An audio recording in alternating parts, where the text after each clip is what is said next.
All right, and we're back. 94.1 WYSP. Thanks for staying with us for the summer movie preview session. I'm going to send it off to Pasquale Lalalo. That's Pasquale Lalamino. Pasquale Domino. My last name changes like a ditto, according to Colby Culp. A ditto. Oh, you mean Colby Colpington? Yeah, Cunningham? Colby All right, I want to send it off to Popo over here. Can we just finish up Green Lantern real quick? I know that we've already gone over how we really don't like his suit and how we believe that it could be the biggest box office for the superhero movie franchise. Second biggest of the summer. Captain America's going to be Captain America will definitely be number one. I think Green Lantern will follow, and I am not sure about X-Men or Thor because X-Men, I feel like they've done, what is this now, like the fifth movie they've done? X-Men First Class. Once again, keeping with that trilogy, keeping with those sequels, that's all Hollywood's doing now. That's been, in fact, everything we talked about. It's even Ryan Reynolds is in that too, and what's really crappy for like avid moviegoers and like ones that love like superhero movies, like the Marvel kind of things. Ryan Reynolds is the Green Lantern, and Ryan Reynolds is Deadpool. In X-Men Origins, they did not do justice to Deadpool at all. I know you're excited because rumor has it that Ryan Reynolds is actually making a separate, independent from the Wolverine franchise movie about Deadpool. Yeah, he's doing his own Deadpool because he got so dedicated to his character. Yeah, and then they really ruined it. And like he had the Baraka claws. Yeah, he had like. What was it? Katanas coming out of his arms. He had lasers out of his eyes. Like, that's Deadpool's not like that. And they shut his mouth. Deadpool is known for being a smart-ass character. Deadpool is known for his mouth. It's like taking Batman's utility belt away. Or like America's shield. Yeah, or Iron Man's suit. It's just like not it. So they better do stuff like, I don't know.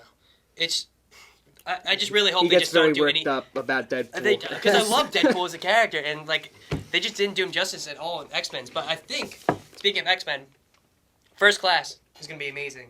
I actually don't know anything about First Class. First Class is it's like the story. It's like the story of Magneto. Yeah, it's young Magneto and Dr. Xavier. Yeah. Oh, really? Professor X. Oh, so it's really like the first origin. It's like it's the first class that they ever had. Remember in the beginning of the first one how they show, or the first X-Men's that they made, they showed Magneto in the concentration camp. That was the second one, but yes. Was it the second one? Yes. Oh, then you're right. My bad.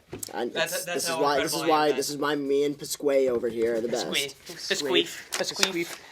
Well, anyways, regardless of my opinion or anything like that, they showed Magneto in the concentration camp, and they're gonna play off that as him as like an adult after the concentration camp, and where he meets Xavier, and when they realize the true potential of their powers, and it's gonna be just awesome.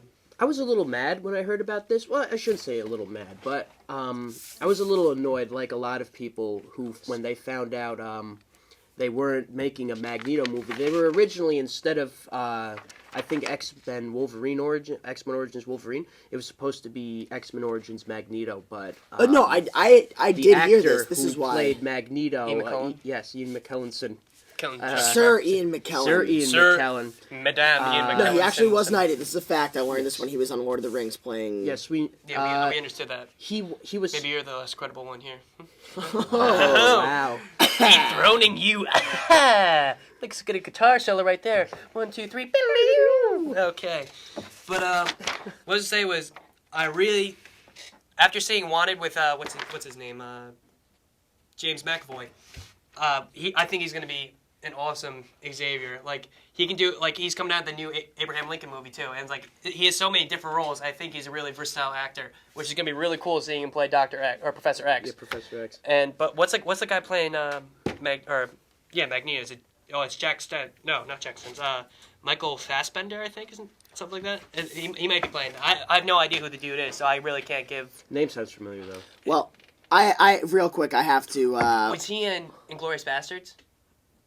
I really don't know. I think he might... I don't know.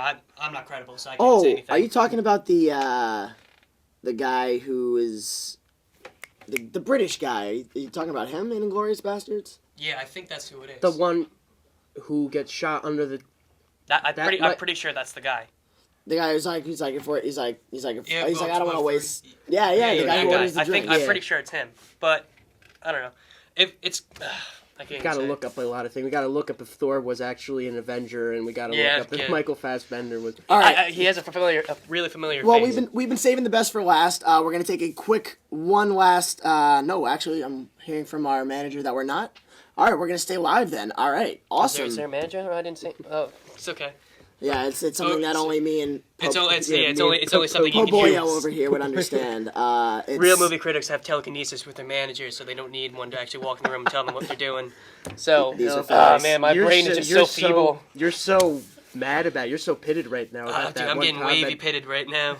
All right, we're gonna go to the one of the last movies we wanted to talk about. It's not a trilogy. It's a original piece directed by J.J. Abrams and produced by Steven Spielberg, which is Super 8.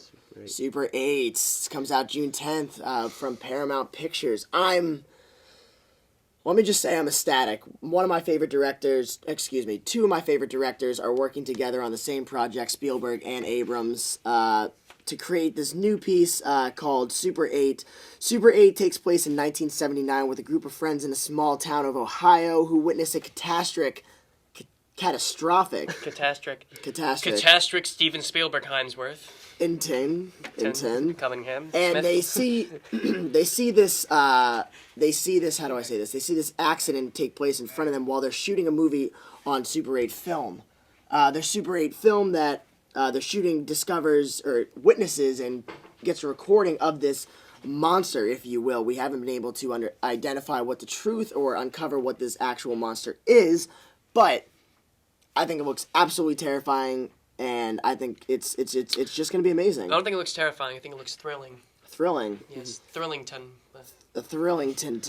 No, I completely agree with you. J.J. Abrams is and Steven Spielberg is like one of the best directing duos I think you could even make.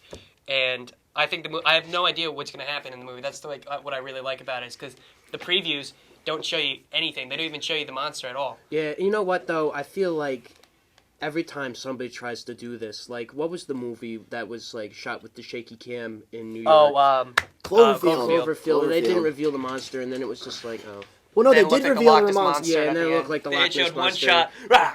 Eats Right the up in guy. the face. Yeah, I mean, like I feel like I could be completely Well, it's wrong. like Godzilla, I might, too. I might Which go they're watch. also possibly redoing. Oh, no. Which is gonna be Don't insane. tease. Don't tease. It's going to be insane. Not Matthew Broderick's not going to be in it, though. Oh, thank God. Score. Yeah, right. That's a win. Wasn't for good everyone. since Ferris Bueller, just saying. Yeah, that's about all he's got. Yeah. The producers, terrible. Either way. Nathan Lane, amazing. Inspector Gadget. Inspector But Gadget, oh my God. Cloverfield was actually a test for Star Trek for the monster. If you remember in Star Trek when, You remember Joe? Squiddy-O? I remember. what's his name? I can't remember his name. James Tiberius Kirk. That's right. Okay, Just like Captain Kirk. Captain Kirk. Well, soon to be Captain Kirk. Mhm. I think it won't be it. I mean, don't ruin it for people who haven't seen it. There's a scene where they Did we ruin it, crash land, where they, Spock abandons Kirk onto a planet, and Yeah. there's a red monster. That red monster was a model off of the monster in Cloverfield. It was all a test, and Really? J.J. Abrams, being the creative genius that he is, says, why don't we just make this into a movie and sell it and make some cash off it? So he spent about $70,000 creating Cloverfield, and then took like another $150,000 to bring it into the visual effects department and pumped all that in there and made millions of dollars off it. And Well, then the point added I on was to his getting movie at, now. the point I was getting at is like I feel like that's only worked once in an entire movie where you don't see the monster, and then when you do, it's even more terrifying with Jaws. And Yes. So Yes. I guess that could Spielberg. add, Spielberg. So the fact that Spielberg is in on this might actually, prove me wrong in my theory here about how whenever they hype something up in the trailers and then you watch it and then you're just like, wow, that Well, speaking of wasn't your worth theory, it. the new Cowboys and Aliens movie, like they don't show in the preview. They don't show you what the aliens look like. They don't show anything about it. They Well, we just see the spaceships. But you see the spaceships, but you don't see you hardly even see the spaceship. You just see it crash into after Daniel Craig shoots it down with the wrist thing, whatever it is. Whatever that is, we don't know. But yeah, We don't exactly. know. It's proving your theory. Like it could be really good. I don't know. I think that movie has potential because who is the director? Jon Favreau? He did Iron Man? Yeah, Iron Man. The second one wasn't as good as the first one, but still, both of the movies are absolutely amazing, visually stunning. It's like so cool, and Iron Man's one of my favorite Avengers, and it's just gonna be awesome. But I don't really know anything about the movie, so I can't give I don't know. I think it's just gonna be cool. I think it's. Harrison Ford's in it. Like you haven't seen Harrison Ford since the terrible. Oh man, terrible it's been a Indiana while. Jones. It's been a while. Yeah, right. What was it? The Crystal Skull or Kingdom whatever. of the With the Crystal aliens, Skull. and he's back with Cowboys and Aliens. He's going revitalizing the series. All right, that's all the time we have for today. I'm Colby Culp. This is the uncredible T Haste. And Swamio Colorado. whatever my last name is right now, Popo Pasquale. Popo Pasquale, T. Haste, and Colby Culp. That's all the time we have. We're at 94.1 WYSP, the rock you grew up with, and we're going to send it over to Meg Straliziname, and she will be giving you the tunes that you need to hear to make it through your hard, long workday. Thanks for listening. Thanks, guys. Wicked awesome. Thank you, everyone. Take care.